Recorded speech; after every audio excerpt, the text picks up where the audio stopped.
Hello বন্ধুরা, আশা করি তোমরা সকলে ভালো আছো। তো আজকের ভিডিওটা হচ্ছে শফিককে কেন পল্লীগ্রাম টিভি ইউটিউব চ্যানেল থেকে বাদ দেওয়া হয়েছে সেই সম্পর্কে। তার আগে যদি আমাদের চ্যানেলে নতুন হয়ে থাকো, অবশ্যই আমাদের চ্যানেলটি সাবস্ক্রাইব করে পাশে বেল আইকনটি অন করে দিবেন। তো বন্ধুরা, আপনারা সকলে জানেন যে পল্লীগ্রাম ইউটিউব চ্যানেল থেকে শফিককে বাদ দেওয়া হয়েছে, কিন্তু কেন বাদ দেওয়া হয়েছে তা সম্পর্কে আজকের ভিডিওতে আপনাদেরকে একটু ডিটেলস দিব। আপনারা সকলে জানেন যে শফিক ছিল যে একজন দর্শক প্রিয় অর্থাৎ পল্লীগ্রাম টিভি একটি জনপ্রিয় একজন চরিত্র, কিন্তু তিনি ইদানিং যে শুটিং অনিয়মিত হচ্ছিল, শুটিংয়ে ঠিকমতো আসছিল না এবং ডায়লগ ভুলে যাচ্ছিল এবং অন্যদের সঙ্গে ভুল বোঝাবুঝি হচ্ছিল।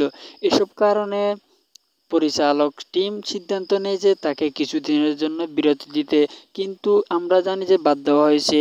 আসলে শফিককে পল্লীগ্রাম টিভি ইউটিউব চ্যানেল থেকে বাদ দেওয়া হয় নাই, তাকে কিছুদিনের জন্য বিরতি দেওয়া হয়েছে এবং শফিক নিজেও স্বীকার করেছে যে আমি একটু গড়বড় করে ফেলেছি, সামনে ঠিক হয়ে যাব এবং আমি পল্লীগ্রাম টিভি ইউটিউব চ্যানেলের সাথে আবার কাজ করব ইনশাল্লাহ।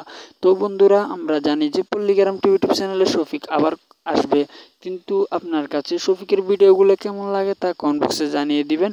এবং আজকের ভিডিও এখানে শেষ করব। আমাদের চ্যানেলটি যদি সাবস্ক্রাইব করে না থাকেন, অবশ্যই আমাদের চ্যানেলটি সাবস্ক্রাইব করে পাশে বেল আইকনটি অন করে দিবেন, যাতে আমাদের এই ধরনের নিত্য নতুন ভিডিও সবার আগে আপনি পেয়ে থাকেন।